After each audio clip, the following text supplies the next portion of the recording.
सो hi guys, lecture number 4 part 1। आज नया topic start कर रहे हैं which is SQC1।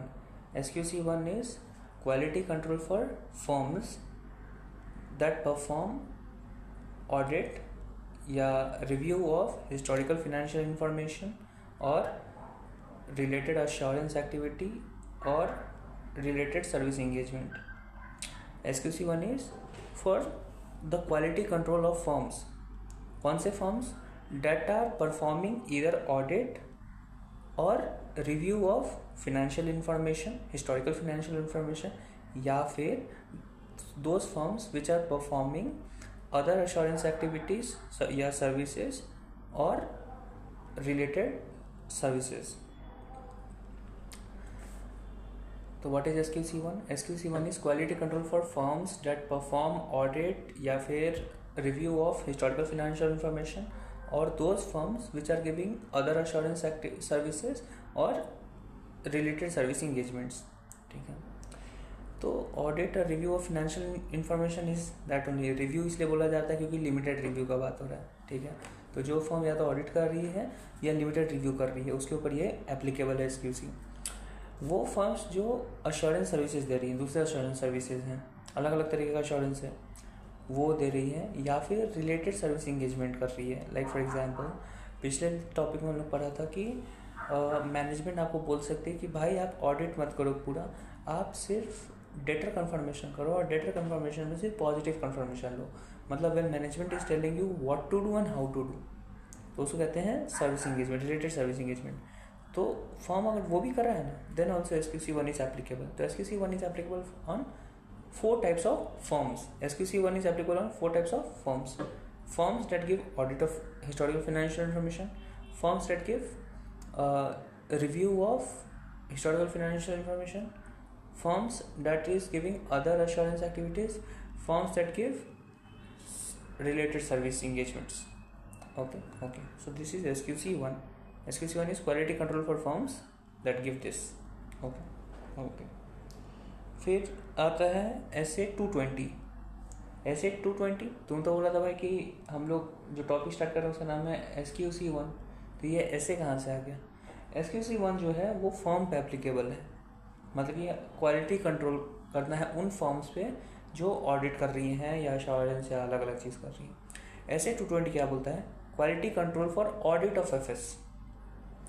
Quality SQC1 क्या है? SQC1 is quality control for firms that are giving audit of financial information, other assurance, review of financial information या assurance activity।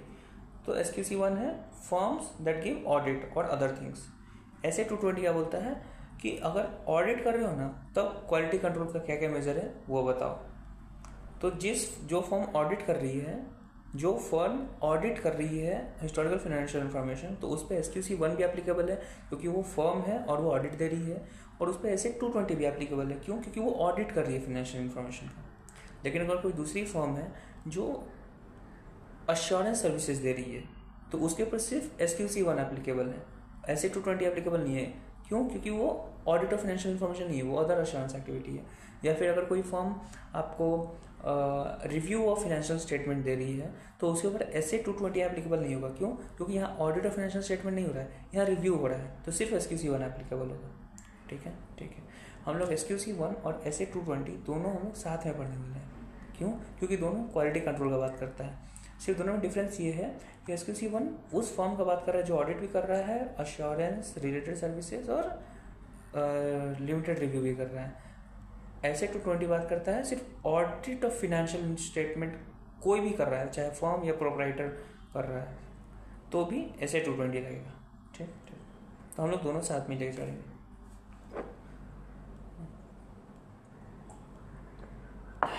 Okay. As an auditor और as an auditor तुम्हारा objective क्या होता है? SA 220 और SQC1 as तुमको बोलता है कि as an auditor your objective as per SQC1 and SA 220 should be to have a system of quality control to get reasonable assurance about the firm and personnel complies with PRL requirement, that is professional standard, regulatory compliance and legal compliance, and the firm should have a system of quality control to get reasonable assurance that the report issued are appropriate. SQC1 और SA220 क्यों लाया गया है? इसलिए लाया गया है कि ICAI चाहता है कि जो ऑडिटर है ना, जो फर्म है, वो फर्म के पास एक रीजनेबल अश्योरेंस हो कि हाँ भाई, जो मेरा फर्म है या फिर जो मेरे लोग जो ऑडिटर जो काम कर रहे हैं वो PRL रिक्वायरमेंट फुलफिल करते हैं. PRL रिक्वायरमेंट मतलब प्रोफेशनल स्टैंडर्ड. जो प्रोफेशनल स्टैंडर्ड बोला जाता है कि हाँ भाई, प्रोफेशनल कोड ऑफ कंडक्ट वो है कि नहीं तुम्हारे फर्म में, जो आदमी सब है वो लोग उसको मानते हैं कि नहीं. रेगुलेटरी रिक्वायरमेंट, जो रेगुलेशन आपको बोला हुआ है, सेबी जैसे बोल रहा है तो सेबी जैसे बोला ऑडिट करने के लिए वैसे ऑडिट कर रहे हो कि नहीं. L legal requirement, companies act कुछ बोलता है क्या, तो PRL रिक्वायरमेंट के हिसाब से तुम्हारा फॉर्म और उसका जो आदमी है क्या वो काम कर रहा है कि नहीं, उसके ऊपर क्वालिटी कंट्रोल तुमको चेक करने के लिए SQC1 और SA220 बोलता है. ये एक बात हो गया. SQC1 SA220 एक और चीज़ बोलता है कि भाई as an auditor you should have a control that the report which is issued is appropriate. When can we issue a inappropriate report? जो ऑडिट रिस्क होता है, audit risk the risk that we gives inappropriate audit report. That is when we issue a unmodified report when there was a misstatement. Okay. तो SQC1 SA220 इसलिए लाया गया कि as an auditor का एक control होना चाहिए कि भाई जो मेरी टीम है, जो मेरी फर्म है, वो PRL रिक्वायरमेंट को कंप्लाई करती है और हम लोग जो ऑडिट रिपोर्ट इशू करने वाले हैं वो अप्रोप्रिएट हो. ओके. उसी के बारे में नीचे यहाँ पे लिखा हुआ है, क्या उसको कहते हैं, तब हम लोग आगे पढ़ रहे हैं तो आगे हम लोगों पर लिखा हुआ है कि जो सिस्टम ऑफ क्वालिटी कंट्रोल है, क्वालिटी कंट्रोल का एक सिस्टम है. तो जैसे कि कोई भी फर्म में क्वालिटी कंट्रोल एक कंट्रोल लगा हुआ है कि क्वालिटी मेंटेन हो चाहिए. तो कौन कौन सा वो उसका कंपोनेंट क्या क्या है उस कंट्रोल का, तो उसमें 6-7 चीज़ हैं, जिसमें से एक है लीडरशिप रिस्पॉन्सिबिलिटी. ठीक है. वो तुम जब बुक खोलोगे तो तुमको एलिमेंट्स दिख जाएगा. It's not that necessary, it's includes HR and leadership responsibility and other things. ठीक है. तो let's start with leadership responsibility. कि जो क्वालिटी कंट्रोल का जो कंट्रोल है कि क्वालिटी मेंटेन हो, उसका एक कंपोनेंट है कि लीडरशिप रिस्पॉन्सिबिलिटी. ठीक है. As per SQC1 leadership responsibility क्या होगा? ये होगा कि firm should establish policy and procedure to promote internal culture of quality. जो क्वालिटी जो फर्म का जो ओनर है, फर्म का जो CEO है, वो एक ऐसा कंट्रोल लगा रहा है कि भाई मेरा क्वालिटी हमको मिले, तो उसको क्वालिटी कंट्रोल कहेंगे. तो क्वालिटी कंट्रोल कैसे होगा भाई? पहले ही से बोल दो, फर्म में पॉलिसी एंड प्रोसीजर बनाओ, पॉलिसी और प्रोसीजर दोनों बनाओ कि भाई कल्चर जो हमारा फॉर्म में होगा वो प्रोमोट करता है तुम्हारा क्वालिटी को. ठीक है. तुम्हारा SOP वैसा होना चाहिए. फिर उसके बाद फर्म का जो CEO या मैनेजिंग पार्टनर है उसको अल्टीमेट रिस्पॉन्सिबिलिटी लेना चाहिए क्वालिटी का, कि हाँ भाई क्वालिटी मेंटेन हो. और फर्म का जो लीडरशिप होता है ना, उसको एग्जाम्पल सेट करना चाहिए कि हाँ भाई जो इनर कल्चर है ना, उसको इतना अच्छा बना के रखो कि जो क्वालिटी है वो बढ़िया है. मतलब कि कल्चर ऐसा होना चाहिए इन्वायरमेंट फॉर्म का कि ऑडिट जो हो वो क्वालिटी ऑडिट हो. ठीक है. और जो पर्सन जो COO है, चीफ ऑपरेटिंग ऑफिसर जो फॉर्म का है, उसके पास एक्सपीरियंस, एबिलिटी और अथॉरिटी होना चाहिए. तुम क्या क्या बोला भाई, बता रहे हैं. तो क्वालिटी कंट्रोल एक कंट्रोल है. तो क्वालिटी कंट्रोल के बारे में कौन बता रहा है? SQC1. तो SQC1 बोलता है कि किसी फॉर्म में अगर क्वालिटी कंट्रोल है तो उसके कंपोनेंट्स क्या क्या होंगे. तो पहला कंपोनेंट तो लीडरशिप रिस्पॉन्सिबिलिटी है. तो लीडरशिप रिस्पॉन्सिबिलिटी कैसा कंपोनेंट है तुम्हारा क्वालिटी कंट्रोल का? लीडरशिप रिस्पॉन्सिबिलिटी ये बोलता है कि जो तुम्हारा मैनेजिंग पार्टनर है ना, उसको एक कल्चर सेट करना चाहिए. पहला चीज़ कि वो कल्चर एक सेट करे कि भाई जहाँ पे हम क्वालिटी को प्रमोट कर रहे हैं. ठीक है. फिर कल्चर सेट करने के बाद उसका पॉलिसी और प्रोसीजर बनाए कि हम क्वालिटी प्रमोट कर रहे हैं. दोनों में क्वालिटी प्रमोट हो रहा है, लेकिन पहले ये कल्चर सेट कर रहा है, फिर उसको पॉलिसी एंड प्रोसीजर में लिख रहा है. ठीक है. लिख दिया. फिर उसके बाद लिखने के बाद क्या कर रहा है कि जो उसका आदमी है, ये तो CEO का बात हो गया, लेकिन जो COO है, तो हम तो क्वालिटी सेट कर दिए कि हाँ भाई ऐसा होना चाहिए, लिख भी दिए, लेकिन वो मेंटेन हो रहा है कि नहीं, वो कैसे होगा, वो कैसे चेक करेंगे? उसके लिए क्वालिटी कंट्रोल का एक कंपोनेंट है COO का. COO क्या बोलता है कि भाई I will check this thing कि हमारा क्वालिटी का जो कंट्रोल है वो क्या बोलते हैं ऑपरेशन इफेक्टिवली कर रहा है वो, तो वो कौन होगा? सीईओ होगा जिसके पास एबिलिटी है, एक्सपीरियंस है, नॉलेज है। Just a minute. So we were talking about this thing कि हम लोग ऑफिस में फॉर्म में हम लोग क्वालिटी कंट्रोल वाला जो कंट्रोल है वो कैसे रखेंगे, तो उसका कंपोनेंट हम बता रहे थे। तो पहला कंपोनेंट है कि मैनेजिंग पार्टनर का काम होता है कि वो एक कल्चर सेट करें। कल्चर सेट करने के बाद पॉलिसी प्रोसीजर बनाएगा। उसके बाद जो सीईओ होगा वो ऐसा अपॉइंट करे जो जिसके पास एक्सपीरियंस है, जिसके पास नॉलेज है और एबिलिटी है और अथॉरिटी। ठीक है। एक और चीज़ था कि तुम्हारा क्या कहते हैं क्वालिटी कंट्रोल का एक और कंपोनेंट है which is example set by firm leadership tone of inner culture to recognise higher quality. तो हम चीज़ सेकंड में ही बोल दिए थे कि मैनेजिंग पार्टनर जो सीईओ है उसको ये चीज़ करना चाहिए कि क्वालिटी कंट्रोल का कल्चर वो अथी रखें, क्वालिटी का रखें। करेक्ट। तो ये बात SQC1 बोलता है। ओके। SQC1 किस रिगार्ड्स में बोल रहा था? क्वालिटी कंट्रोल के रिगार्ड्स में, कि जो सिस्टम ऑफ क्वालिटी कंट्रोल होना चाहिए उसमें एक कंपोनेंट होता है लीडरशिप रिस्पॉन्सिबिलिटी। तो लीडरशिप रिस्पॉन्सिबिलिटी SQC1 के हिसाब से बात कर रहे थे, और वही लीडरशिप रिस्पॉन्सिबिलिटी अगर SA 220 के हिसाब से बात करें, SA 220 किससे बात करता है? ऑडिट ऑफ फाइनेंशियल स्टेटमेंट, उसमें क्वालिटी मेंटेन करने के लिए। SQC1 बात करता है कि फॉर्म के ऊपर लग रहा है SQC1 कि फॉर्म कुछ भी काम कर रहा है ना, तो फॉर्म में क्वालिटी कंट्रोल होना चाहिए। अब हम लोग SA 220 में बात करेंगे कि SA 220 में बोलता है कि ऑडिट अगर जब कर रहे हो तब तुम्हारे पास क्वालिटी होना चाहिए काम में। ठीक है। तो ऑडिट का जो सिस्टम ऑफ क्वालिटी कंट्रोल है उसका जो कंपोनेंट है तुम्हारा लीडरशिप रिस्पॉन्सिबिलिटी, उसमें क्या क्या बोला जाता है? क्वालिटी कंट्रोल का एक तुम्हारा कंट्रोल है, क्वालिटी कंट्रोल एक कंट्रोल है। ठीक है। उसका एक कंपोनेंट है लीडरशिप रिस्पॉन्सिबिलिटी।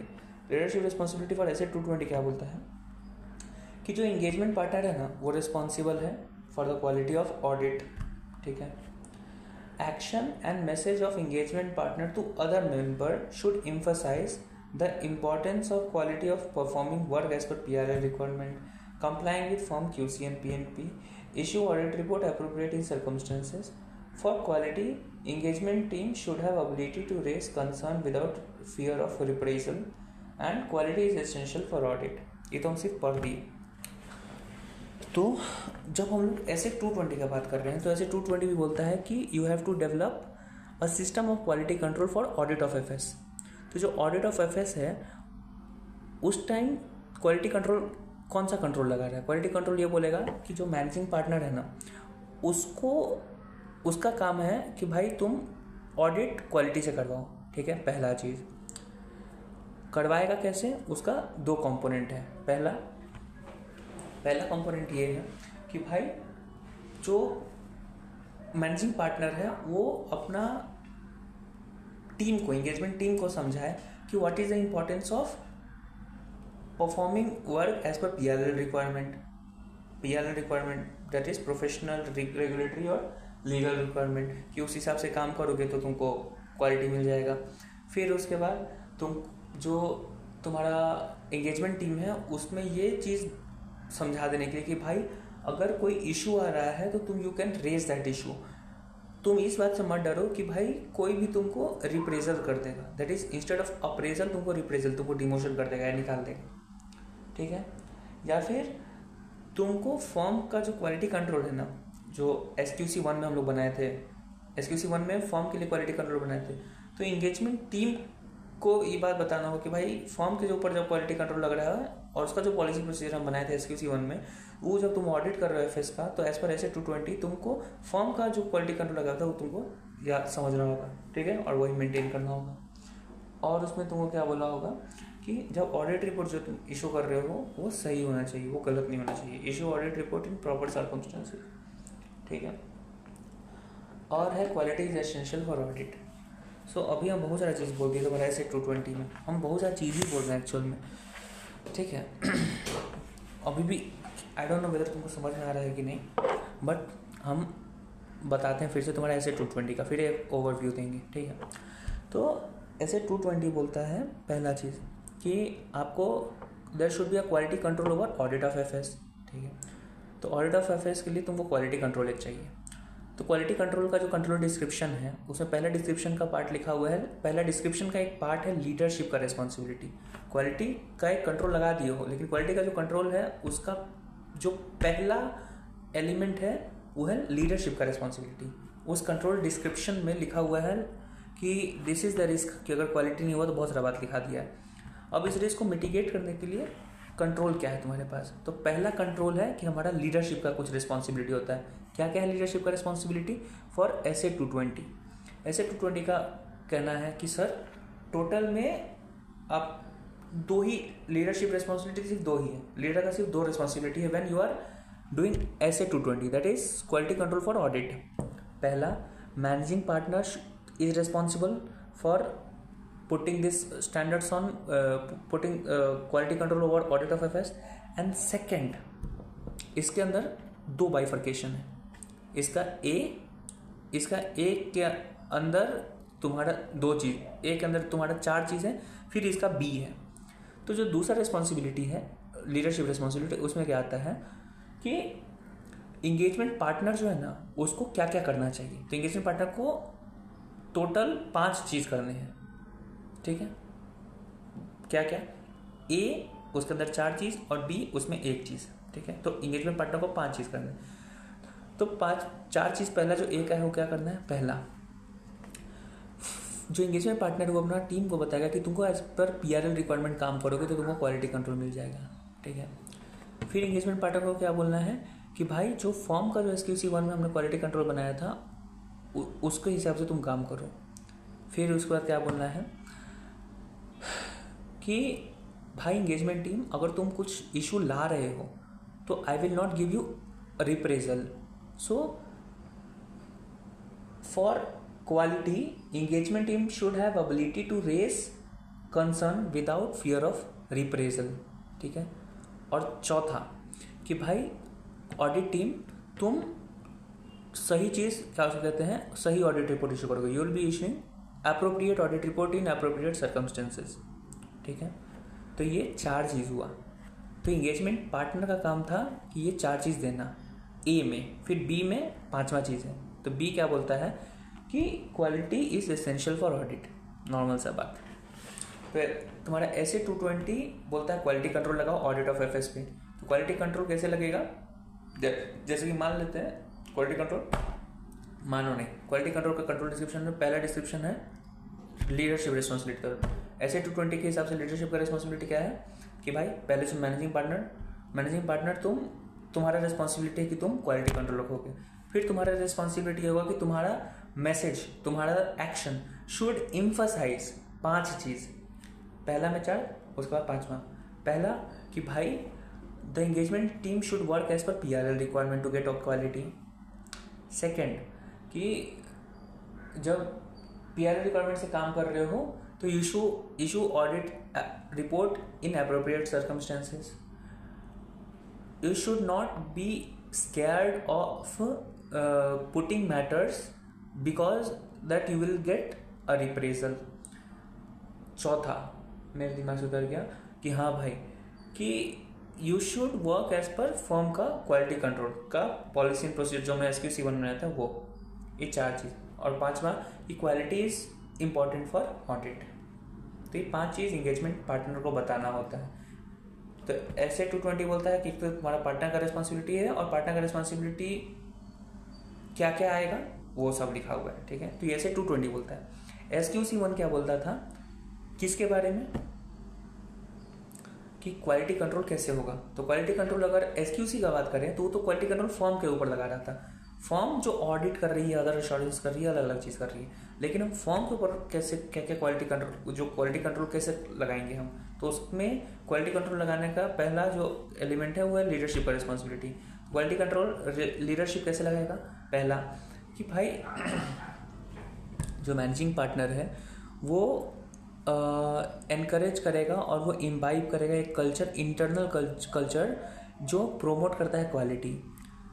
जब कल्चर डेवलप हो गया तो पॉलिसी प्रोसीजर बना दो, और पॉलिसी प्रोसीजर बन गया तो एक CEO डालो जो एजुकेटेड हो, एबिलिटी हो, उसके पास कॉम्पिटेंसी हो, और वो क्या उसके पास अथॉरिटी हो, जो ये पॉलिसी प्रोसीजर बना के रखेगा। और चौथा एक पॉइंट था जो हम मिस कर दिए थे, वो पॉइंट ये था कि एक एग्जाम्पल वो सेट करेगा, कौन?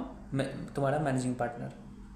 तो वही चीज़ लिखना होता है, सेम चीज़। ठीक है, ठीक है। तो अभी तक हम लोग क्या पढ़े कि सिस्टम ऑफ क्वालिटी कंट्रोल हर जगह होना चाहिए, या तो फॉर्म के ऊपर या फिर जब ऑडिट हो रहा है तब। अगर फॉर्म के ऊपर quality system of quality control लगाना है तो SQC 1 देखना होता है। अगर ऑडिट ऑफ फाइनेंशियल स्टेटमेंट के ऊपर अगर क्वालिटी कंट्रोल लगाना है तो ऐसे 220 देखना होता है। अगर फॉर्म के ऊपर तुमको क्वालिटी कंट्रोल लगाना है तो पहला जो प्रोसेस ओनर है उसका वो है लीडरशिप। उनका लीडरशिप का रिस्पॉन्सिबिलिटी है। क्या क्या रिस्पॉन्सिबिलिटी है तुमको बता दिए। वहीं तुम्हारा सिस्टम, अगर तुम ऑडिट ऑफ FS का बात कर रहे हो और उसमें अगर तुमको क्वालिटी कंट्रोल लगाना है तो उसमें पहला रिस्पॉन्सिबिलिटी है तुम्हारा लीडर लोग का। तो वो क्या क्या है वो तुमको बता दिए। डन। चलो, अब आता है दूसरा टॉपिक। एक मिनट हम बुक ही लेकर आते हैं। तो अभी जो हम बोल रहे थे कि सिस्टम ऑफ क्वालिटी कंट्रोल के बारे में बात करता है तुम्हारा SQC 1 और SA 220। ठीक है, तो SQC 1 system of quality control का बहुत सारा एलिमेंट है, कंपोनेंट है। तो पहला कंपोनेंट था लीडरशिप रिस्पॉन्सिबिलिटी। दूसरा कंपोनेंट है एथिकल रिक्वायरमेंट, कि भाई जब क्वालिटी कंट्रोल करना है तुमको तो क्या क्या एथिकली रिक्वायरमेंट होना चाहिए वो सब। फिर acceptance and continuance of client relationship and engagement, कि अगर तुमको क्वालिटी कंट्रोल रखना है, सिस्टम क्वालिटी कंट्रोल अगर बना के रखना है इधर इन SA 220 that is in audit of FS या फिर in the form that is SQC 1, तो तुम एक्सेप्ट करोगे कि नहीं या फिर कंटिन्यू करोगे कि नहीं ऑडिट एंगेजमेंट, उसके बारे में वो भी एक तुम्हारा कंपोनेंट है क्वालिटी को कंट्रोल करके रखने के लिए। ठीक है, फिर ह्यूमन रिसोर्स है कि कैसा ह्यूमन रिसोर्स तुम्हारा होगा कि तुम्हारा जो क्वालिटी है वो कंट्रोल रहे, या तो पूरे फॉर्म में या फिर जब तुम कोई ऑडिट कर रहे हो तब। ठीक है, एग्जाम्पल, अगर तुम कोई ऑडिट कर रहे हो तो तुम्हारे पास सारा चार्टर्ड अकाउंटेंट होना चाहिए, आर्टिकल ट्रेनिंग होना चाहिए। ये नहीं कि कोई भी दूसरा रोड पे गए और दूसरे टाइप के जो लोग हैं इंजीनियर्स है जो जिनके पास रेलेवेंट नॉलेज नहीं है तो उनको नहीं ला सकते। इंगेजमेंट परफॉर्मेंस जो होगा वो टाइमली होना चाहिए और तुमको मॉनिटर करना होगा लगातार, तभी तुम देख पाओगे कि हाँ भाई जो तुम्हारा जो क्वालिटी कंट्रोल का जो होना चाहिए वो है कि नहीं, इधर इन फॉर्म और इन ऑडिट। ओके। अब इसके बाद जो दूसरा एलिमेंट है वो हम लोग देखेंगे यहाँ से अगले लेक्चर में। ठीक है, उससे पहले हम लोग 2-3 टॉपिक के ऊपर बात करने वाले। These are not elements of this thing, what do you call, system of quality control. Quality control का ये सब टॉपिक नहीं है, लेकिन ये दूसरा टॉपिक्स है इन आवर चैप्टर। ठीक है, चलो पढ़ते हैं।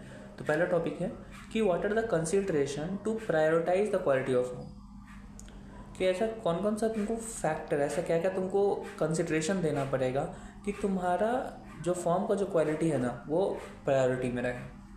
तो पहला हमारा वो कॉस्ट है, हमारा कंसिडरेशन है, वो है पहला कि firm personnel should design policy and procedure to demonstrate commitment to quality. पहला प्रोसीजर में पॉलिसी बनाओ कि हाँ भाई हमको क्वालिटी कंट्रोल रहे हमारे बिजनेस में, हमारा क्वालिटी से काम हो। ठीक है, ये पहला कॉस्ट है to prioritise quality control okay of a form को अगर क्वालिटी का कंट्रोल रखना है तो पहले तो प्रोसीजर एंड पॉलिसी बनाओ। पॉलिसी एंड प्रोसीजर बनाने के लिए firm should devote sufficient resource for development and documentation of policy and procedure. Correct. तीसरा, firm should assign its management the responsibility that commercial consideration don't overset the quality of work. अगर as a firm तुम अगर prioritise करना चाहते हो कि हमारे पास quality हो तो तुमको अपने मैनेजमेंट को ये काम असाइन करना हो कि ब्रो पैसा किसी भी क्वालिटी से ऊपर नहीं है। अगर तुमको 1 लाख रुपया मिल रहा है to do fraud, should not do it. तो ये बात तुमको समझाना होगा, ये भी एक तरीके से तुम्हारा कॉस्ट है टू प्रायोरिटाइज क्वालिटी। करेक्ट। फिर चौथा है, before accepting any audit obtain vital information about client and your own form. कोई भी ऑडिट को लेने से पहले, कोई भी एंगेजमेंट सर्विस करने से पहले अपने और क्लाइंट के बारे में समझ लो। ये भी एक तरीके से कॉस्ट है तुम्हारा to obtain quality control in firm. ठीक है, क्या क्या कॉस्ट है भाई, मतलब ये जो कॉस्ट है, चौथा जो कॉस्ट है कि वाइटल इन्फॉर्मेशन हमको लेना होगा. What is a vital information, what do you mean by vital information? Vital information means कि इंटेग्रिटी ऑफ क्लाइंट को देखना होगा कि जो क्लाइंट है वो तुम्हारा वो उसका जो एटीट्यूड है वो इंटीग्रिटी वाला है कि नहीं. हो सकता है कि वो विजय माल्या हो, उसमें इंटीग्रिटी ही नहीं है, तो उसका क्लाइंट उसका ऑडिट ले लोगे तो तुम प्रॉब्लम होगा ही, तुम क्वालिटी से काम नहीं कर पाओगे. या फिर एथिकल रिक्वायरमेंट, जो तुम्हारा फॉर्म का जो पर्सनल सब है, पर्सोनल सब जो है, क्या वो एथिकली जो रिक्वायरमेंट होता है उसको फुलफिल कर रहा है कि नहीं. अगर कोई तुम्हारा रिलेटेड पार्टी, कोई पर्सन का रिलेटेड पार्टी अगर क्लाइंट निकल गया, फिर तुमको क्वालिटी पे इशू पड़ेगा. फिर होता है CCTR. CCTR का मतलब होता है कम्पिटेंट, केपेबल, टाइमलीनेस एंड आर से था तुम्हारा रिसोर्स. तो ये CCTR को तुमको देखना होगा कि क्या तुम्हारे पास कैपेबल आदमी है कि नहीं, क्या तुम टाइमली एंगेजमेंट पूरा कर सकते हो कि नहीं, क्या तुम्हारे पास रिसोर्स है कि नहीं. एक तो कैपेबल रिसोर्स, तुम्हारे पास रिसोर्स है कि नहीं, और एक है एक और चीज़ है कि तुम्हारे पास केपेबल है कि नहीं आदमी, वो सब. तो ये तुम्हारा वाइटल इन्फॉर्मेशन है. तो वाइटल इन्फॉर्मेशन, कितने वाइटल इन्फॉर्मेशन है तुम्हारे पास? वाइटल इन्फॉर्मेशन को कौन सा चेक करना होगा before taking any audit, so that you prioritise quality. 4 vital information लेने होंगे. पहला कि भाई एथिकल रिक्वायरमेंट हमारा फुलफिल हो रहा है कि नहीं, हमारे फॉर्म पर्सोनल का इंटेग्रिटी है कि नहीं क्लाइंट के पास, और CCTR है कि नहीं, बस. तो भाई how do you, what is the consideration to uphold quality of a firm, ये क्वेश्चन आ सकता है. इसका मीनिंग है कि how to, what are the consideration to prioritise. Uphold मतलब prioritise. What are the consideration to be paid for prioritising quality control in firm. सीधा सिर्फ SQC 1 का बात हो रहा है, SA 220 का बात नहीं हो रहा है, SQC 1, क्योंकि फॉर्म का बात हो रहा है और फॉर्म कुछ भी कर रहा है. तो पहला कंसिडरेशन जो फॉर्म को देना है उसको पॉलिसी प्रोसीजर डेवलप करना है क्वालिटी के लिए. पॉलिसी प्रोसीजर डेवलप करने के लिए तुमको रिसोर्स देना होगा. डेवलप होने के बाद तुम्हारे पास ये होना चाहिए, अपने मैनेजमेंट को बताओ कि भाई commercial consideration should not override any engagement. ठीक है. और चौथा कि मेरे भाई वाइटल इंफॉर्मेशन पहले लो अपना और अपने क्लाइंट का, तभी तुम क्वालिटी को प्रायोरिटाइज कर सकते हो. और वाइटल इंफॉर्मेशन के नाम पे क्या लोगे तुम? Integrity of client, ethical requirement of our own firm personnel और CCTR. 3 चीज़. ओके. अगर ये सब ओके है तब तुम you are okay to go to for taking any audit. Okay. इसी के ऊपर क्वेश्चन 1 है तुम्हारे SM में. क्या है क्वेश्चन बता देते हैं तुमको. SQC 1. SQC 1. Okay. So SQC 1 का question number 1. So Mr. PM, a practicing CA, has been appointed as an auditor of Truth Private Limited. Truth company का एक स्टैट ऑडिटर अपॉइंट किया गया है, auditor. What factor would influence the amount of work paper required to be maintained? Okay, sorry, this is जैसे 230. हमको SQC 1 देखना है यार. SQC 1 कहाँ है यार, सॉरी, पेज नंबर 7. ठीक है. ABC एंड एसोसिएट एक CA है who has a policy to firm. CA नहीं है, ABC and associate chartered accountant एक फॉर्म है, has a policy to accept the client wherein the risk evaluation is conducted with respect to company and the promoter. उसके पास एक policy है कि जब भी हम ऑडिट लेंगे तो पहले हम रिस्क इवैल्यूएशन करते हैं. ठीक है. XYZ लिमिटेड एक कंपनी है, approached ABC form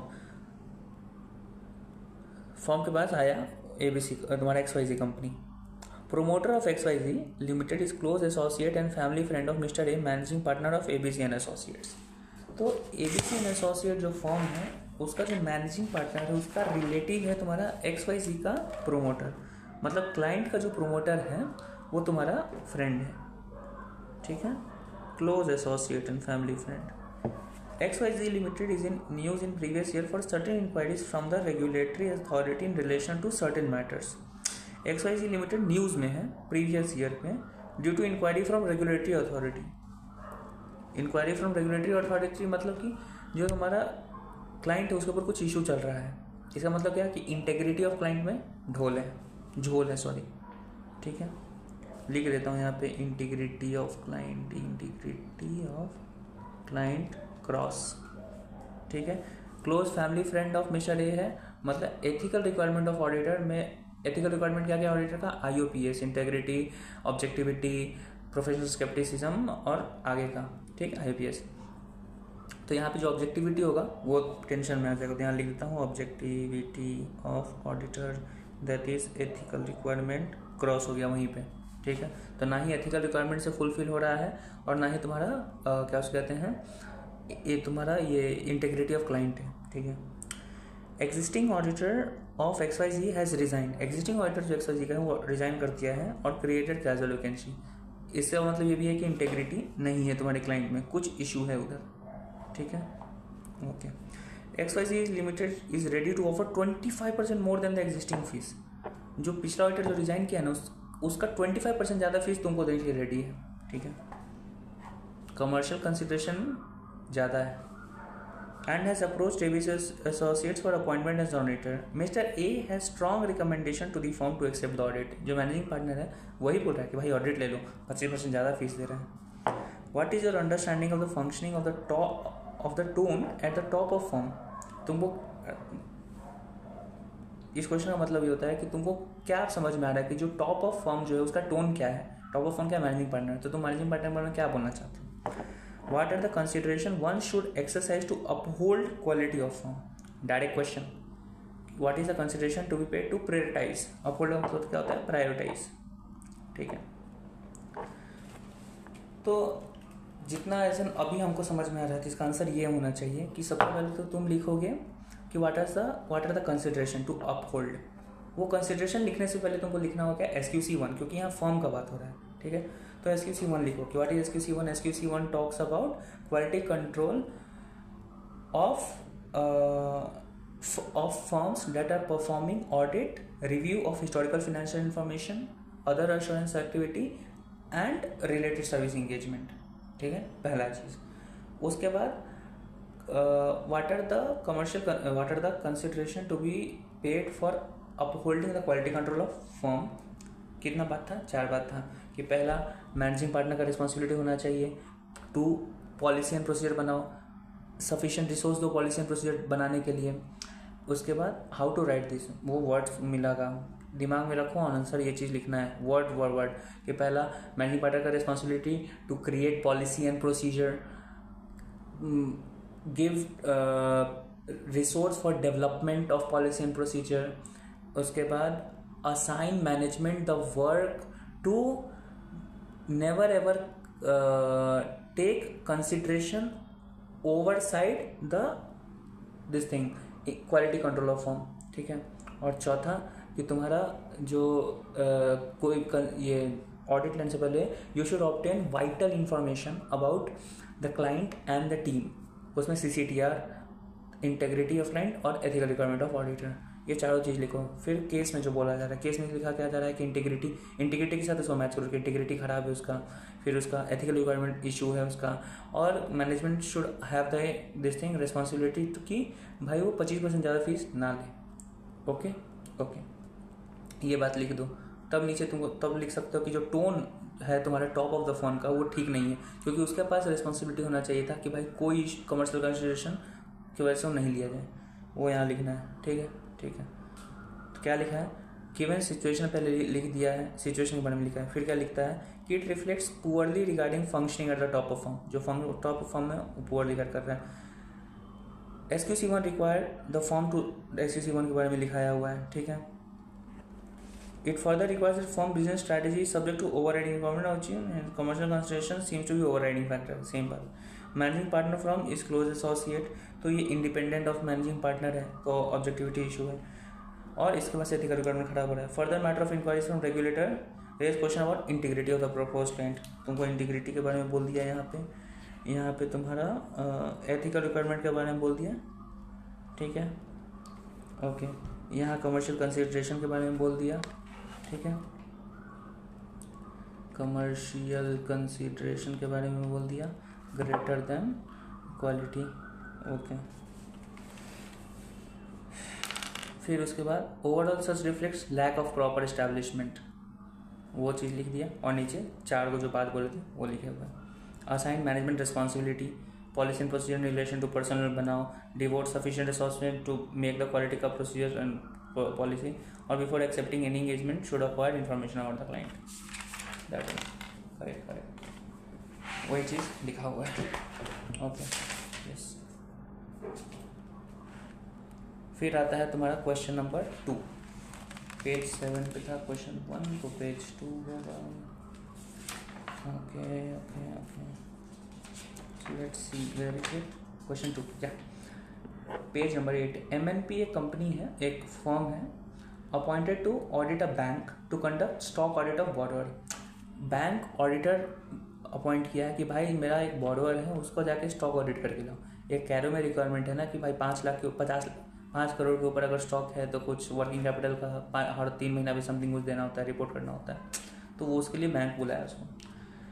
it deputes one of its paid chartered accountant employees Sudhanshu, जो फॉर्म है वो सुधांशु को भेजता है कि जाके ऑडिट करो भाई, ठीक है। He leverages it as opportunity, Sudhanshu गया ऑडिट करने, और he leverages it as an opportunity to prevail upon the client to get the accounts audited from their firm. Sudhanshu गया अब बोल रहा भाई मैं तुम्हारा स्टॉक ऑडिट अच्छे से कर दूंगा, अच्छा रिपोर्ट दूंगा अगर तुम हमको ऑडिट दे देते तुम अपने कंपनी का।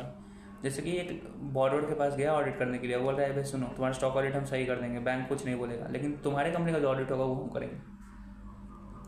ही also assures the client to of a clean audit report, stock audit report without adverse comment as a quid pro quo, as a consideration. तुमको ऑडिट दो, हम तुमको स्टॉक ऑडिट का क्लीन रिपोर्ट देंगे। Is approach of Sudhanshu proper, Sudhanshu का जो approach है वो प्रॉपर है।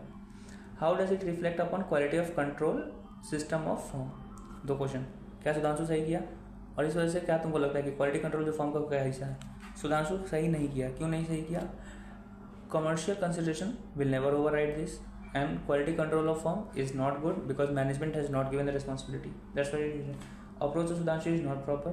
Such practice bluntly violate code of ethics and spirit, reflects poorly quality control as per SQC1, which requires that quality of control should be documented, communicated to firm policy personnel. It shows that firm personnel not properly sensitized regarding requirement of SQC1. Normal सा concept, छोटा कम number का होगा इसलिए कम number का दे दिया गया, ठीक है। ठीक है, तो अभी जो हम लोग टॉपिक पढ़े वो था consideration to uphold the quality of firm. Okay okay, अब हम लोग दूसरा टॉपिक के बारे में पढ़ने जा रहे हैं, वो है इंडिपेंडेंस पॉलिसी, ठीक है। इसके बारे में हम लोग पहले भी पढ़े हैं इंटरमीडिएट में, वही अब हम लोग पढ़ने वाले हैं इसमें। तो इंडिपेंडेंस पॉलिसी क्यों होना चाहिए। एक पॉलिसी है जो इंडिपेंडेंस, एक पॉलिसी जिसका नाम है इंडिपेंडेंस पॉलिसी, वो पॉलिसी इंडिपेंडेंस के बारे में बताता है।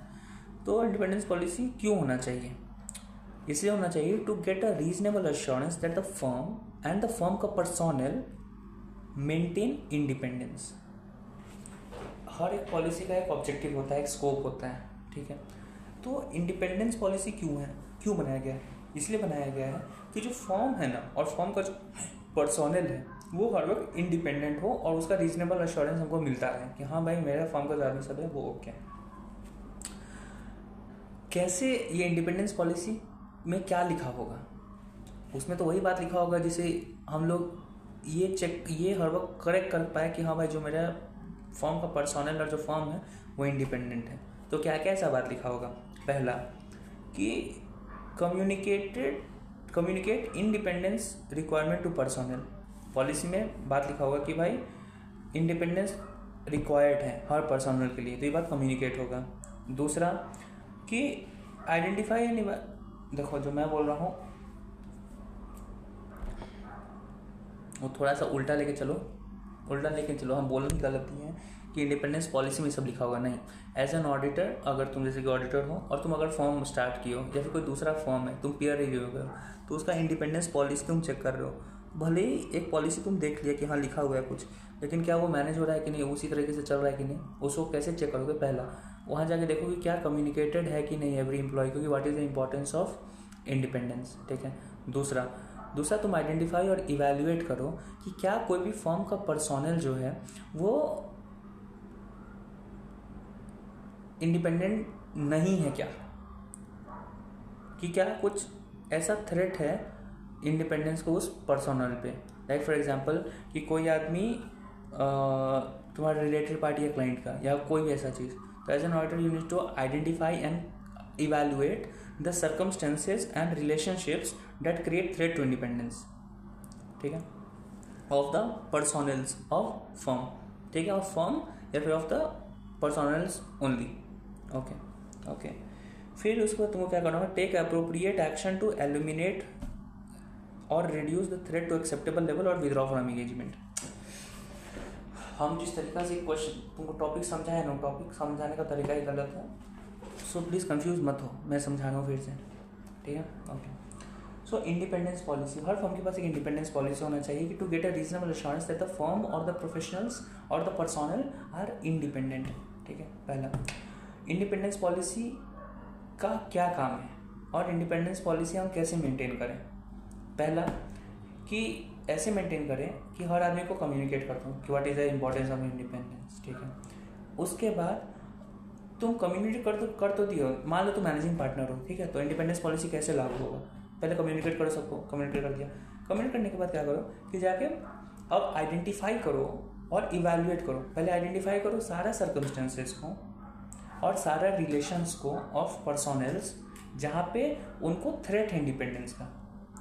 आइडेंटिफाई कर लिए कि हाँ भाई वो रिलेटिव उस क्लाइंट का, ये उसे बैंक गारंटी लिया है, वो उसको लोन दिया है, वो आइडेंटिफाई करो और इवैल्यूएट करो कि भाई वो उसके इंडिपेंडेंस को कैसे थ्रेट है वो, ठीक है, कर दिए।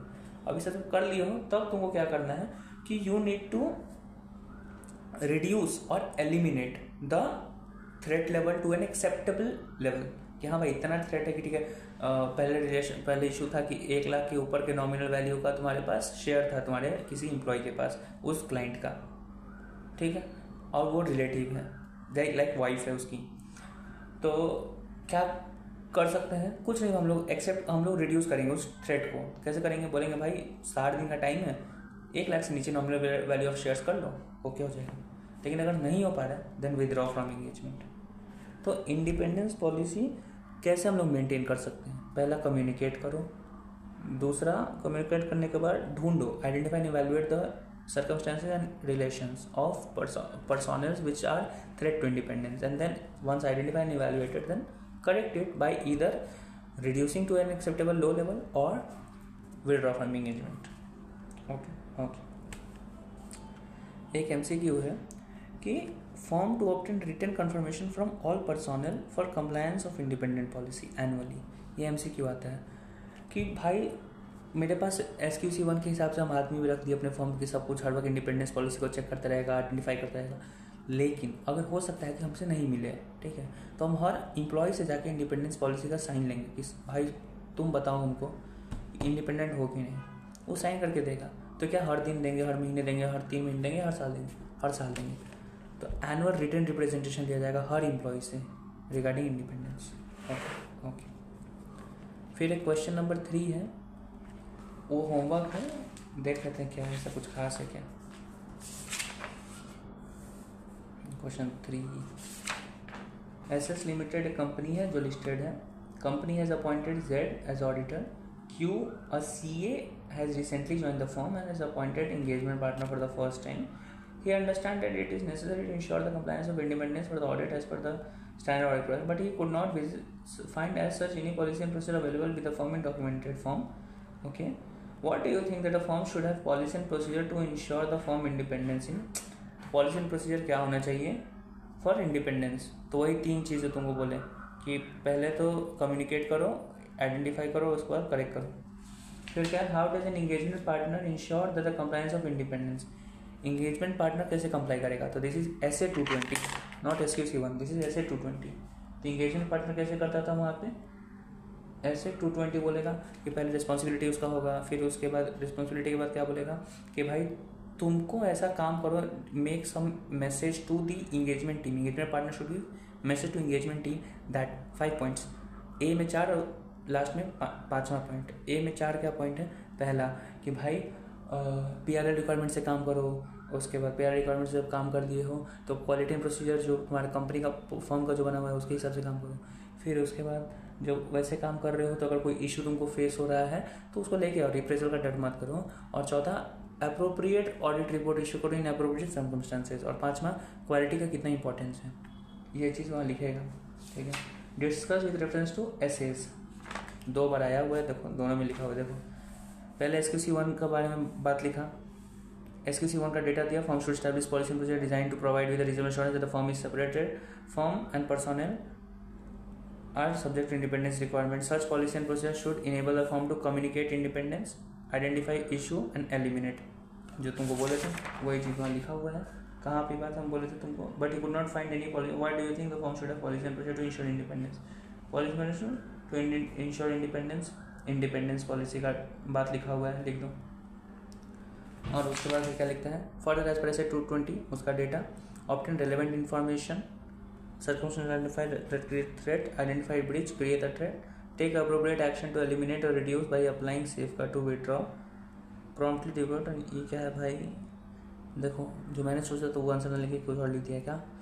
Engage a partner shall form a conclusion on compliance with independent requirements that apply to others. In doing so, the engagement partner shall obtain relevant information from the firm where applicable network firms to identify and evaluate circumstances, threats, evaluate information on identified breaches, if any of the firm independent policy and procedure, to define whether they are creating threat to independence, take appropriate action to eliminate or reduce them by applying safeguard।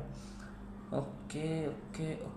तो ये SQC1 का ही तो बात लिख दिया मुझे, तो ऐसे 220 क्यों लिखा है, ठीक है। मैं एक बार कॉपी में देख के आपको बताऊंगा। Okay, done for this lecture, bye.